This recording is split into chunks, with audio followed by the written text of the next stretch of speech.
నమస్తే. ప్రస్తుతం మనం ఉస్మాన్ యూనివర్సిటీ ఆర్ట్స్ కాలేజ్ వద్ద ప్రజా యుద్ధ నౌక గద్దరన్న పైన నిన్న బండి సంజయ్ చేసిన కమెంట్స్ పైన కూడా చాలా తీవ్రమైన తిరుగుబాటు కూడా నడుస్తుంది. ఈ నేపథ్యంలో ఉస్మాన్ యూనివర్సిటీ సంబంధించిన విద్యార్థులు కూడా ఆందోళన కూడా వ్యక్తం చేస్తాను. సో మాట్లాడదాం. మనతో పాటు ఉస్మాన్ యూనివర్సిటీ విద్యార్థి నాయకుడు వలిగొండ నరసింహ ఉన్నారు. అన్న నమస్తే. అన్న ఫస్ట్ గా నిన్న బండి సంజయ్ చేసిన వ్యాఖ్యలను ఎట్లా చూస్తారా?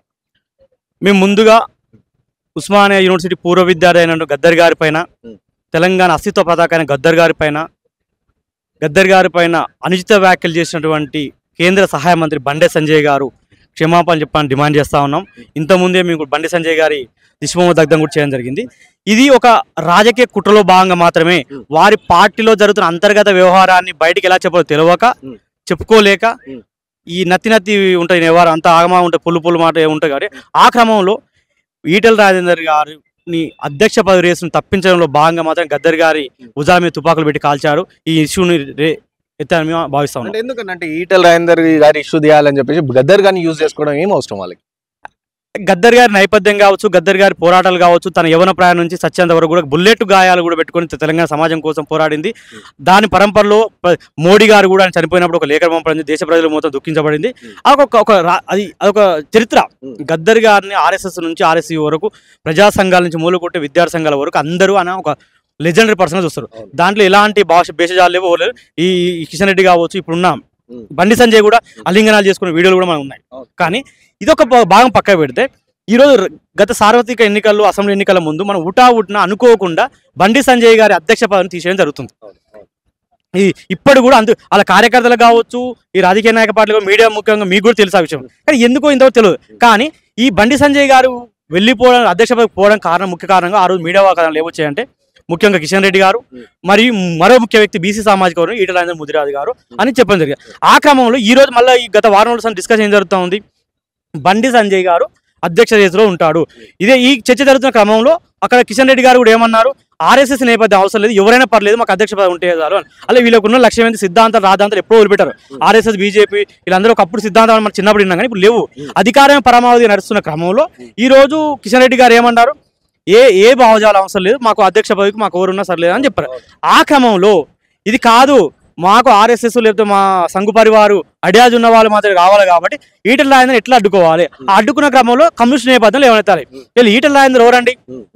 ఇలా ఈటెల రాజేందర్ ఏ నేపథ్యం అయినా పీడిఎస్ కమ్యూనిస్ట్ నేపథ్యం. మరి ఆయన ఇలా ఎమ్మెల్యే టికెట్ ఎట్టిచ్చారు, ఇలా ఎంపీ టికెట్ ఎట్టిచ్చారు, రేపో మాపో మరి అధ్యక్ష పదవి ఇస్తాబోతున్నాం. మరి అధ్యక్ష పదవి ఇస్తానికి అర్హత ఉందా లేదా? మీరు ఇలా మీరు బీజేపీ అభిమానులు కావచ్చు, ఆర్ఎస్ఎస్ అభిమానులు కావచ్చు, తెలుసుకో మేము తెలియజేస్తాం. కానీ మీ అంతర్గత పోరాటం కోసం, తెలంగాణ కోసం తన యవ్వన ప్రయాణంగా జీవితం మొత్తాన్ని త్యాగం చేసినటువంటి గద్దర్ లాంటి వారి మీద అనవసర రాద్ధాంతం చేసి వ్యాఖ్యలు చేస్తే మాత్రం మేము చూస్తూ ఊరుకోం. ఖచ్చితంగా దీన్ని ప్రతిబంధకత. ఎందుకంటే తెలుగు నేల, తెలంగాణ నేల ప్రత్యేకంగా ఎప్పటి నుంచో వేల ఏళ్ళ నుంచి, సంవత్సరాల నుంచి కూడా, స్వాతంత్రానికి పూర్వం, స్వాతంత్రం తర్వాత కూడా ఈ మతోన్మాద రాజకీయాలు, విభజన రాజకీయాలు ఏనాడు కూడా అగ్రి చేయలేదు. కాబట్టి దీన్ని ఖచ్చితంగా ఎదుర్కొంటూ ఉంటాం.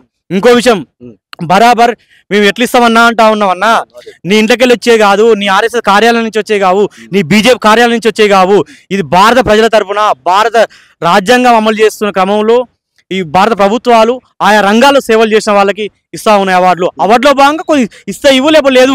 నువ్వు వాస్తవమే, మీ ప్రభుత్వం వచ్చిన తర్వాత అందరూ అంటలేము, కొన్ని మీ రాజకీయ అనుకూల నిర్ణయాల కోసం కొద్దిమందికి అవార్డులు ఇస్తుండొచ్చు.